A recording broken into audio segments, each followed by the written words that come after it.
Finally, after 3 months of making content about races on the F1 2012 game, tier lists for pretty much everything we could think of, we're back doing what we like doing. It's time for the F1 2021 season. It starts next Sunday, so that means it is preview time. It's looking to be an exciting season right from the offset, with the testing results being a little bit mixed compared to last year, aren't they, Dylan? Yes, they're not as the same people being at the top. Mercedes going lower down than they should be. Red Bull have been doing pretty well with Max Verstappen. Yeah, it's interesting you say that Mercedes going lower down than there should be.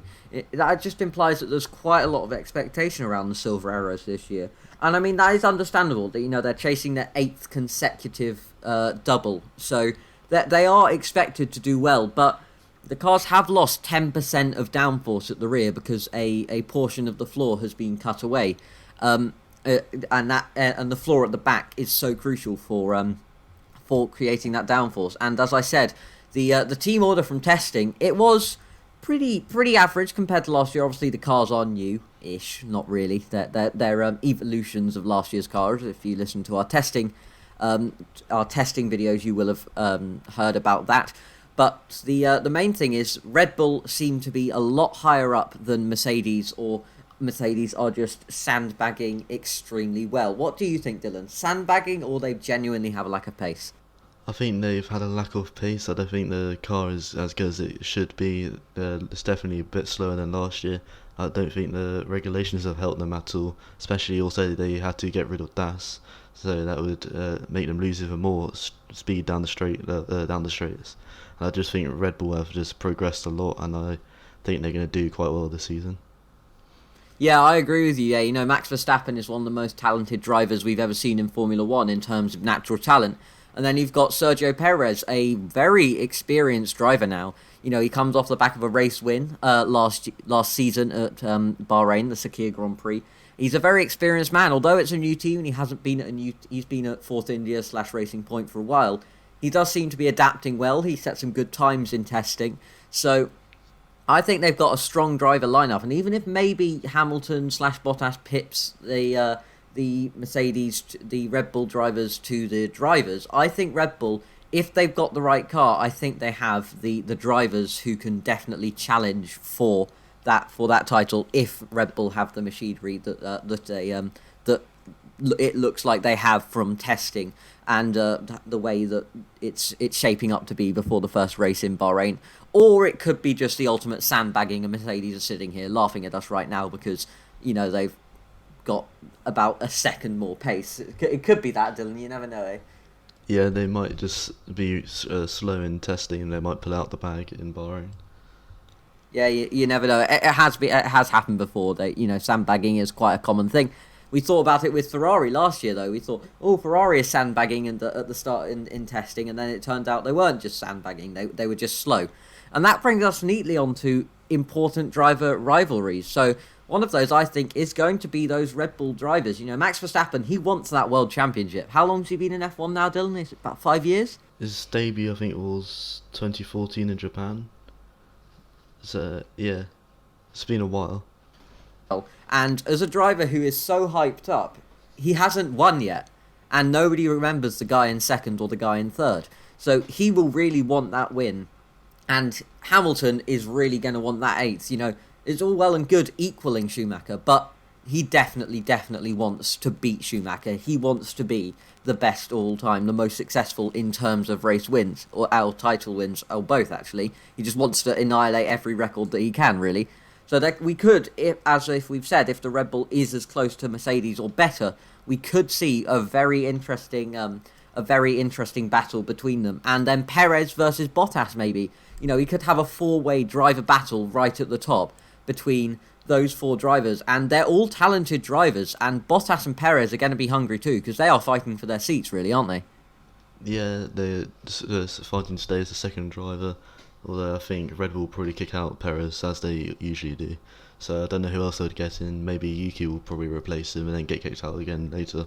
So it's just going to be them getting kicked out quite a bit. Yeah, I agree that could happen. It could be a lot of people being kicked out over the in Red Bull over the years. That does seem to be the trend over the last couple of years. But down the grid, we've got Ocon versus Alonso. You know, young versus old. Ocon really wants to prove himself. He didn't have a very impressive season at all last year down at Renault slash Alpine that it's called now. And I think that. Do you think Alonso still got the pace of 20 years ago, Dylan?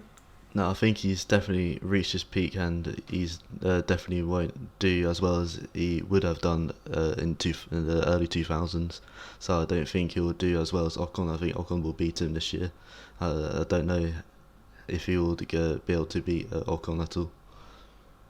I tend to agree with you there. Yeah, Ocon is a lot younger. He's a talented guy, as we've seen in junior categories, and on his day, he has done well. He scored a podium last year, and Alonso's what is he about 42? Dylan, 41, 42. He's about the same age as Kimi, isn't he? Yeah, he's And we could also see a McLaren rivalry. You know, Ricardo versus Norris. Again, young versus older. Not as old, but older. Because I really don't think that Daniel Ricciardo and Lando Norris get on as well as everyone is making it out to be. I really don't think that it's going to be as good a relationship between Carlos and Lando. It feels forced. It feels so forced. Everyone's expecting, oh, the two meme lords in a team, it's going to be brilliant. And I think partly that pressure of it's going to be brilliant makes them do stuff forced. You know, it makes that atmosphere between them feel forced, because with Carlos and Lando, no one expected it. It was just there. It was brilliant. We loved it. But I don't think they really get on, especially with some of the comments Lando made in that McLaren launch. You know, he said, he said something along the lines of, I've been here for a couple of years now. I'm expecting to take a leadership role. And to me, I don't know about you, Dylan, but to me that seems like there does seem to be a bit of a... They don't seem to be getting along at the moment. I'd be tempted to say. Yeah, I don't think they're getting as well as we think. But I still think they'll still be friends. I don't know if they just didn't want to be there at the launch, but I still think they'll be friends, and they'll probably still be as fun as they are. I just don't think they're gonna replace Carlos and Lando, because they're too similar in terms of personalities, and to have that thing, you need two quite almost polar personalities for it to work. And we could see some interesting driver battles down at the end of the field. You know, some of these drivers are going to be fighting to keep their seats. Giovinazzi, Latifi. Okay, Latifi not as much. Mazepin. Okay, Mazepin not as much due to his dad literally owning the team. But there will be some battles down there, especially Latifi. You know, he didn't beat Russell once in qualifying last year. He will definitely want to improve on that stat, won't he, Dylan? Yeah, he definitely needs to improve. I don't think he's a very good driver, so he kept spinning it during practice and qualifying last year, and sometimes during the race. I don't think he's going to be good enough to get promoted maybe into the Mercedes seat. I don't think he'll stay in Williams for much longer. No, I think George is going to get that Mercedes seat. Yeah, maybe this halfway through the season, if Valtteri's not doing as well, do a little switcheroo like Albon and Gasly in 2019. Don't think they do that? No, I don't think so. They'll keep him for the end of the season. That's probably more likely. I think both the Mercedes contracts run out at the end of the year. But we will have to see. I mean, it is a long season. It's the longest calendar ever. 23 races confirmed now. We've got Portimao and then the Jeddah track, Saudi Arabia. And we've actually seen it. It was released. A link to that will be in the top right-hand corner of the screen. On boards of it were released, the design of it. In my opinion, I don't really like the track. They say, oh, it's the fastest street track ever. Brilliant. But that's one of the problems. If you make a track too fast, there aren't enough heavy braking zones. And heavy braking zones are where you get the most overtaking. It's very fast and flowing. They say it's got 27 turns. But to be honest, some of the turns are literally like turning 2 degrees. So, in my opinion, the track is a bit of a cop-out. And I don't think it's going to be a good track. What do you think, Dylan? I think it would be good for the drivers, for the speeds and stuff. I think it's quite a nice track to drive. It's just whether the drivers can overtake or not, or it'll just be like IndyCar and they'll just be slipstreaming absolutely everywhere down the circuit, especially down the straights. There's quite a few long straights and they'll probably just be slipstreaming each other, and that's the only way they're going to be able to get past rather than fighting through the corners. Yeah, I can see that happening. I mean, you've driven it on a game, but I'm not so impressed with it. I mean, it looks like a knife, and there's always a controversy around Saudi Arabia as a country, which we're not going to get into here. But if you've read if you follow F1 in any way, you'll know that it's quite. There are some strong opinions about whether we should be racing in certain countries or not. And that longest calendar ever is going to have an impact because consistency is key in Formula One. And there's a big difference between last year, 17 races, being consistent for 17, and being consistent for 6 more races for 23. So even if we get to race 17, it looks like Red Bull / Mercedes, they're miles ahead. Hamilton's miles ahead. 6 races, if you have a bad 6 races, if you're tired, if your engine's starting to wear out for whatever reason, you could ultimately lose the championship. And I think that longest calendar is going to have an effect because it's tiring. 23 races around the world, isn't it, Dylan? Yes, but they do usually get a week off in between the races, and they'll also have a summer break, so they still probably will be quite tired. But I don't know. I think it could go down to the last race in Abu Dhabi for the championship decider. I think it could be quite close, just like 2016. Yeah, a championship battle in Abu Dhabi. We haven't had one of those since 2016. So why not have a championship battle? 4 drivers, Red Bull drivers, Mercedes drivers, all separated by like 3 points. Wouldn't that be a brilliant end to the season? But I don't think it's going to happen, sadly. But I think that's the way it is, really. And lastly, we've got the true stars of the show. We've spoken about the drivers, we've spoken about the tracks, we've spoken about the teams. We haven't spoken about the cars, and they're the things that make the drivers go more than 4 miles an hour when they're walking along to going over 200 miles an hour. They are they're impressive pieces of kit, aren't they, Dylan? And they've lost 10% of downforce, but they're still pretty similar to last year, aren't they? Yeah, not much has changed in the regulations apart from what you just said, the rear end losing a bit of downforce, but I'm sure they'll be able to find ways to gain that back. Maybe they'll come up with an idea like Brawn did in 2009. No one knows. They might be able to find a cheeky technical thing to get the downforce back. Yeah, I mean that's the job of an F1 designer, find loopholes in the regulations, and there probably will be one somewhere. I mean, Mercedes' floor looks different, doesn't it? It's got all the little ripples in it. So they're obviously trying to claw that back because you want to go as fast as you can. That's the point of Formula One.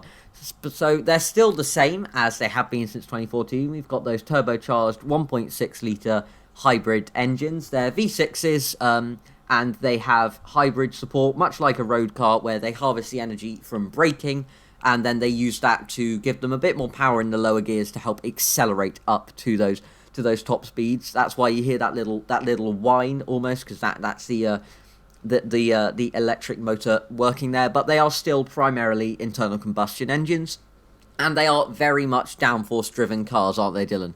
I mean, you've just got to look at the side of the front wing. They are the width of the car, aren't they? They're massive. Yeah, they're massive.